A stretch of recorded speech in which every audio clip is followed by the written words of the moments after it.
The light from the lamps did little to make her feel safe, so once she was free of the tangle of branches and leaves in the forest, her footsteps only grew quicker. She finally dared to glance behind her after she'd passed a cabin or two, allowing herself to slow slightly when there was no sign of anybody following her. As she reached the pool, she let herself stop completely, leaning against the chain-link fence surrounding it and fighting to catch her breath, eyes scanning the forest, jumping as the light above the pool flickered and died with impeccable timing. What was going on? Was it some kind of a prank? Mina did have a weird sense of humor, but this seemed a little much even for her, not to mention she'd had to have gotten help from someone else equally warped. Maybe it had been one of the boys. She knew that made more sense than Mina actually getting killed and hung from the trees.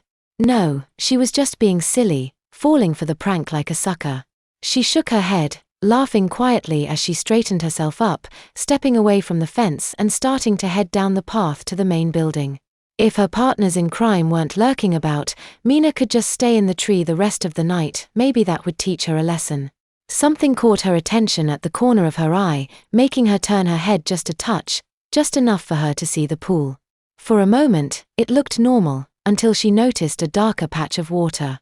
She turned further, following it, watching the spot get larger and larger, until at last she saw the person there, floating face down, fully dressed, the darker color seeming to emanate from them.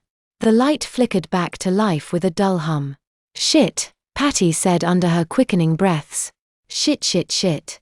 And then she heard a sound behind her.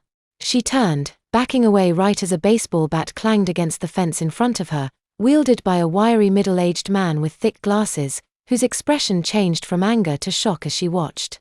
"I'm so sorry," he exclaimed, lowering the bat quickly. "I thought you were." Patty kept backing away. "Stay the hell away from me," she warned, reaching into her pocket, as if there was something there that would help her, rather than just lint. Her eyes darted back towards the pool.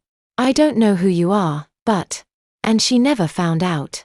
She had her ideas, of course, but there had never really been time for a proper introduction. "He was a psychiatrist," Jolene interrupted. He was from the asylum.